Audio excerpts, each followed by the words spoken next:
Subhanallah, wallahi dahsyat. Saya tidak bisa cerita apa lagi. Mau cerita apa lagi? Wallahi dahsyat. Saya tidak pernah istiqamah mengamalkan doa seperti ini. Alhamdulillah, selalu terkabul. Bahkan nyata Allah kasih. Udah selesai. Wallahi jamaah sekalian, salawat kepada Nabi Muhammad bukan budaya, bukan kebiasaan, tapi amalan yang sangat manfaat buat keselamatan kita, kebahagiaan kita di dunia maupun di akhirat. Rasulullah sallallahu alaihi wasallam, yuhasibullahu al-'abida laisa bainahu wa bainahu turjuman. Allah akan hisab hamba-hambanya satu demi satu, bersatu dan tidak ada penerjemah. Jadi tidak bagi terjemah, translate. Ya Allah, saya tidak mengerti bahasa Arab, saya tidak mengerti bahasa, ya Allah, gimana ini, saya butuh translate atau benacara supaya bisa bantu saya lulus dari hukum. Tidak ada. Yang hakim Allah, keputusannya Allah, yang menentukan Allah, mahkamah yang dikuasai Allah, hamba di hadapan Allah, saksi semua, tangan saksi, mata saksi, lidah saksi, kaki saksi, buku amal saksi, malaikat saksi. Bagaimana kita mau lari? Ditanya oleh Allah, hei hambaku, ingat enggak di malam itu, di tempat itu, kamu berlakukan dosa itu? Seorang hamba yang masih memiliki iman, dia merasa dan ingat, dan dia merasa malu, dia tunduk kepalanya.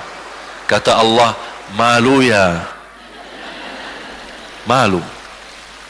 Tunduk, ya malu ya Allah, malu. Dan subhanallah, tanda rahmat Allah, ketika Allah bertanya dengan kita, tidak ada orang lain yang bisa lihat. Supaya apa? Supaya hisab kita di antara kita sama Allah tidak terbocor kepada orang lain, supaya tidak malu sama orang lain. Allahu Akbar. Habis kita sudah raku diri, ya Allah, saya ingat dan saya rasa salah dan saya malu. Apa kata Allah? Waktu itu kamu lakukan dosa itu, aku tutupi. Aku tutupi.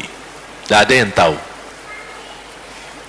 Kita lakukan dosa ini udah sekian tahun, ada yang tahu enggak? Tidak ada yang tahu. Karena kita lakukan di saat sembunyi. Kata Allah, di saat itu kamu lakukan dan kamu tahu itu dosa, tapi aku tutupi.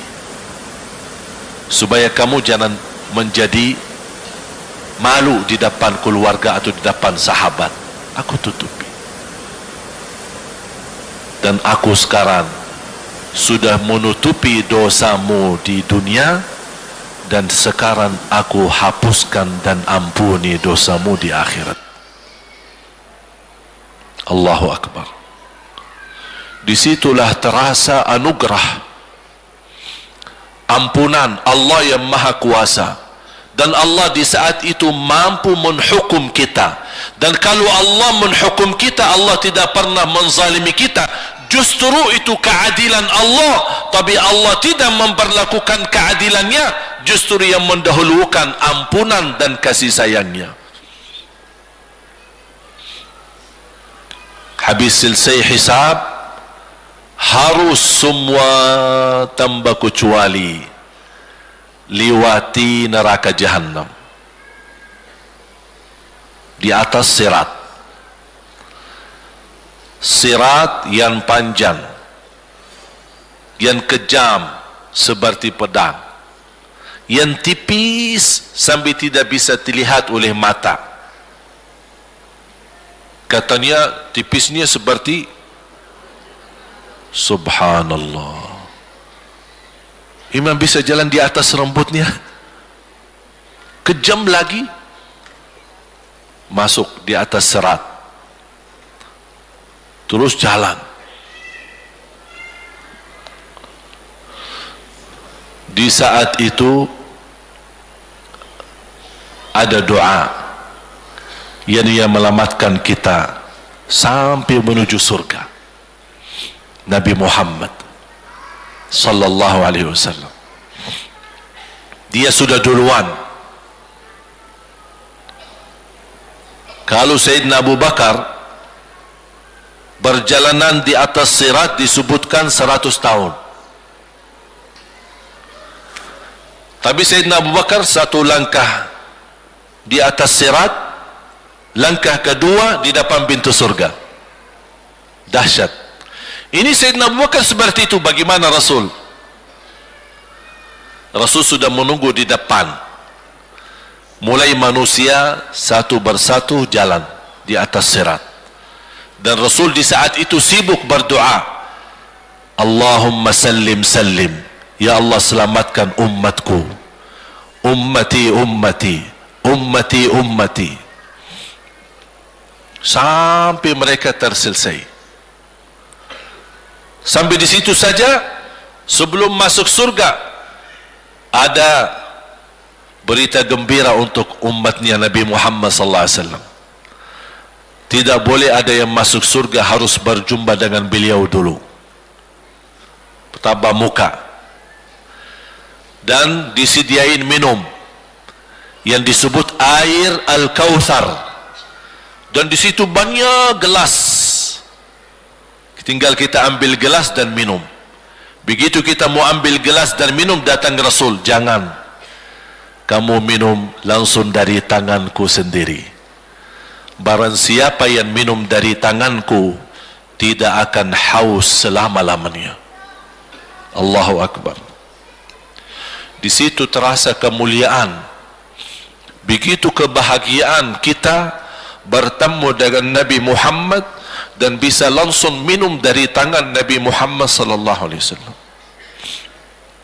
Bukan hanya begitu saja, bahkan Nabi Muhammad memegang tangan kita, mengajak kita masuk 8 pintu surga. Ada 8 pintu.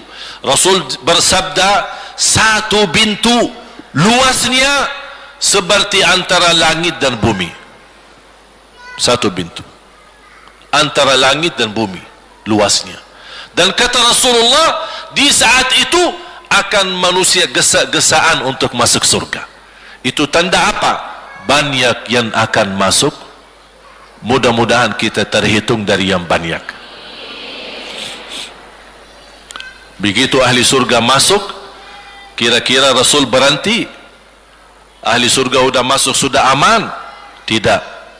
Rasul balik lagi, keluar dan menuju dari langkah sirat yang pertama, melihat ada enggak ternyata ada di antara umatnya yang tersisa, yang dosanya terlalu banyak, gesa-gesaan di jalan, merangkak di jalan sampai jatuh di dalam neraka.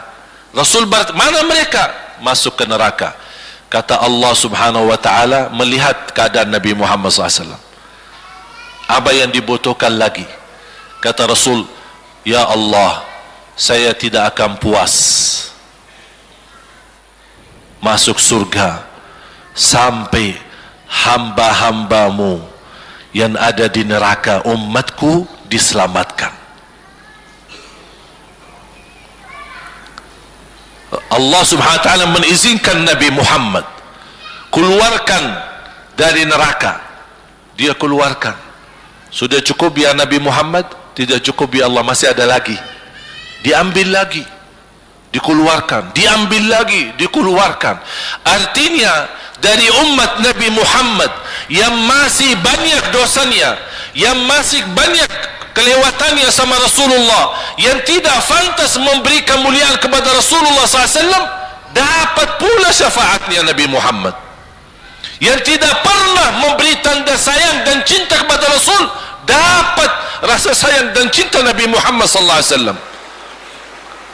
Sambil kata malaikat Jibril, demi Allah saya melihat Nabi Muhammad mengambil manusia dari neraka Jahannam, diselamatkan dari siksa dan membawa mereka ke surga. Kata malaikat Jibril, sambil aku kira tidak ada lagi yang tersisa di neraka Jahannam, saking banyaknya yang dikeluarkan oleh Rasul. Itu syafaat Rasul sallallahu alaihi wasallam. Oleh karena itu jamaah sekalian, ini yang saya ceritakan. Saya mohon kalau anda lagi bersalawat, ingat itu semua.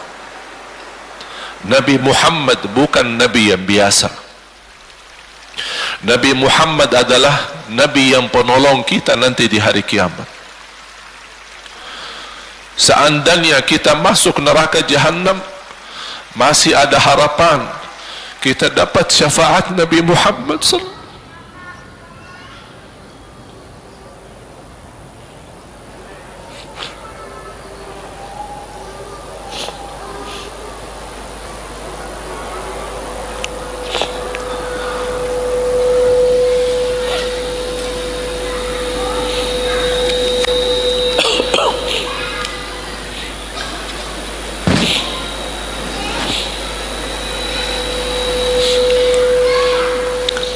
Yang masuk neraka saja dapat syafaat Rasul.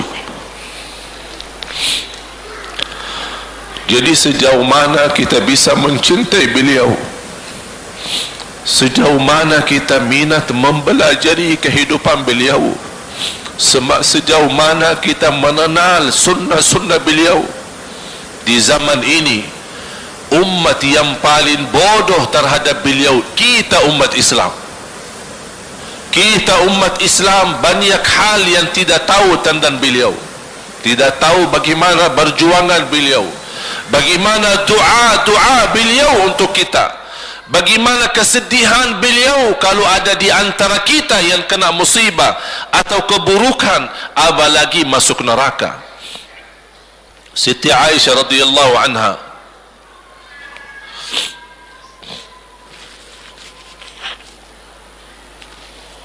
Siti Aisyah radhiyallahu anha pernah minta sama Rasul doa. Ya Rasulullah, tolong doakan saya. Rasul mendoakan, Allahumma ighfir li Aisyah ma taqaddama min dhanbiha wa ma ta'akhkhar, ma qaddamat wa ma akharat, wa ma asarrat wa ma a'lanat. Ya Allah, ampunilah dosa-dosa istriku Aisyah, dosa yang lama, dosa yang baru, dosa yang terang-terangan maupun dosa yang tersembunyi. Siti Aisyah menaminkan doa Nabi Muhammad dan menangis dan bangga dan senang. Saking senangnya, saking bahagianya, dia tertawa. Sambil Rasul melihat Siti Aisyah, senang wahai Aisyah, apakah kamu senang dengan doaku? Kata Siti Aisyah, bagaimanakah aku tidak senang? Aku justru merasa bahagia dengan doamu untukku ya Rasulullah. Apa kata Rasul? Ketahuilah wahai Aisyah, ketahuilah doaku yang baru ini untukmu, itulah selalu doaku untuk umatku di setiap salat. Itu doa Nabi kita buat kita. Setiap beliau salat mendoakan kita, ya Allah ampuni dosa umatku, dosa yang lama, dosa yang baru, dosa yang sembunyi, dosa yang terang-terangan. Setiap salat itu doa Nabi kita, Nabi Muhammad SAW untuk kita semua. Apa yang diminta oleh Rasul? Rasul tidak minta banyak dari kita. Salah satu yang diminta oleh Rasul dan memohon, satu itu berbanyak, itu satu-satunya yang Rasul minta banyak. Selain itu Rasul tidak pernah minta banyak. Satu-satunya Rasul minta banyak. Apa? Salawatlah kepadaku, berbanyaklah salawat kepadaku. Mengapa Rasul minta berbanyaklah salawat kepadaku? Kenapa tidak minta amalan yang lain untuk dibanyakan salawat atau amalan yang lain? Mengapa hanya salawat? Rasul berpesan, berbanyaklah salawat kepadaku, karena Rasul tahu dengan kita berbanyak salawat kita akan dijamin dapat syafaat beliau, dan itulah beliau yang diinginkan. Bukan hanya dapat syafaat, bahkan Rasul sendiri bersabda, aqrabukum minni majlisan yaumal qiyamah, yang paling dekat kepadaku hari kiamat yang paling banyak salawat kepadaku. Bahkan berita gembira bagi seorang hamba umat Nabi Muhammad SAW, akthiru alayya minas salati yaumal jumu'ati wa laylataha fa inna salatakum tablughuni haitsu kuntum. Ini keistimewaan khusus, kelebihan amalan yang utama, bahkan yang terutama di hari Jumaat dan di malam Jumaat, fokus hanya bersalawat kepada Rasul. Mengapa? Karena Rasul yang berpesan, Rasul yang minta. Rasul berpesan, berbanyaklah salawat kepadaku malam Jumaat dan hari Jumaat. Mengapa ya Rasulullah khusus hari Jumaat dan malam Jumaat? Karena salawat kalian Allah sampaikan kepadaku. Kata guru saya, barang siapa yang ingin Rasul kenal dengan dia, berbanyaklah salawat kepada beliau, karena langsung nama kita akan sampai. Ya Rasulullah, ini salawat bapa dan ibu dari Bandung, kan sampai. Ada riwayat, ada malaikat khusus tugasnya setiap kita bersalawat dibawa kepada Rasulullah sallallahu alaihi wasallam. Allahu akbar. Bahkan ada orang bertanya kepada guru saya, Syekh Muhammad ibn Mukhtar Asy-Syanqiti, dan beliau masih hidup. Subhanallah, ketika di salah satu pertanyaan di majlis ta'lim di Masjid Nabawi, ada orang bertanya, mana yang lebih diutamakan di hari Jumat? Banyak baca Quran atau banyak salawat? Kita milih yang mana? Beliau menjawab dengan jelas, dengan tegas, di hari Jumat dan malam Jumat lebih utama banyak salawat daripada banyak baca Quran. Mengapa? Karena kata beliau, karena itulah permintaan Rasul sendiri. Berbanyaklah salawat kepadaku di hari Jumaat dan di malam Jumaat. Dan banyak riwayat yang lain.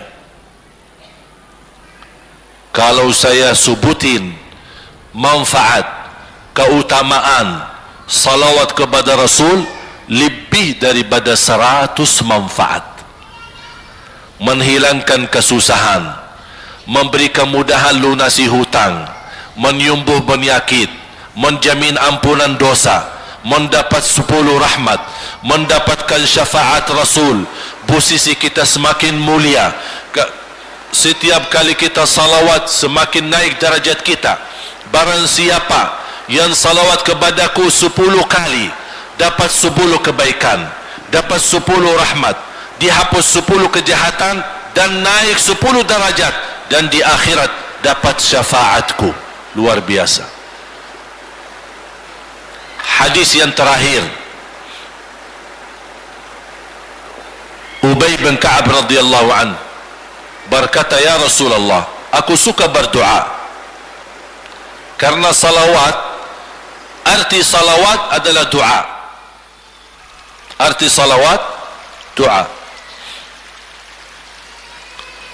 Ya Rasulullah, aku suka berdoa, berapa dari doaku saya jadikan untukmu?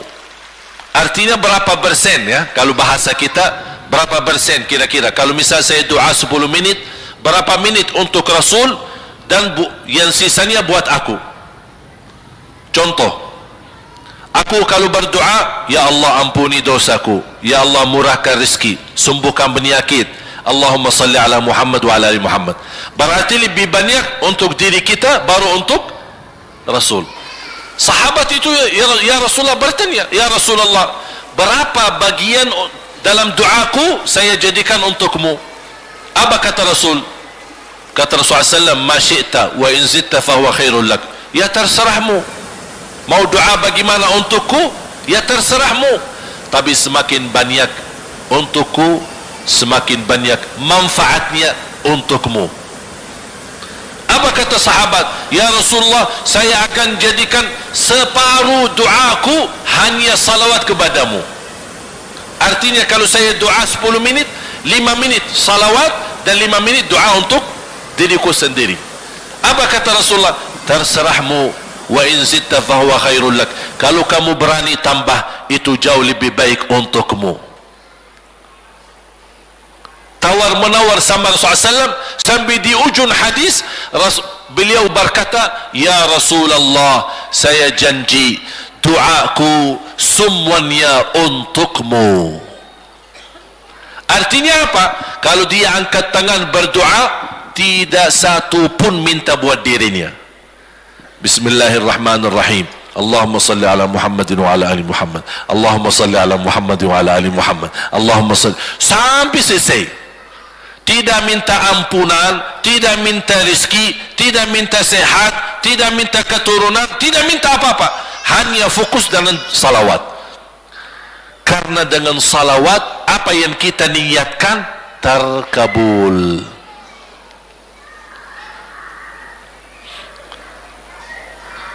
Saya dapat dari guru saya, nanti saya akan ceritakan bagaimana cara berdoa. Kata sahabat, ya Rasulullah, saya akan jadikan doaku hanya salawat kepadamu. Apa jawab Rasulullah SAW?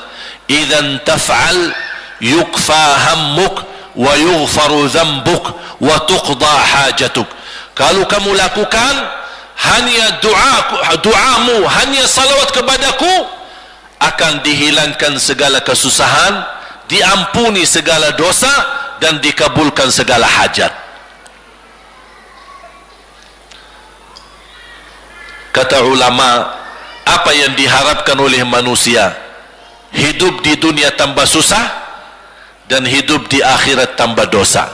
Betul? Itulah kita dapat dengan salawat kepada Nabi Muhammad SAW. Berdoa, ketika anda berdoa, contohnya seperti ini. Setiap anda berdoa,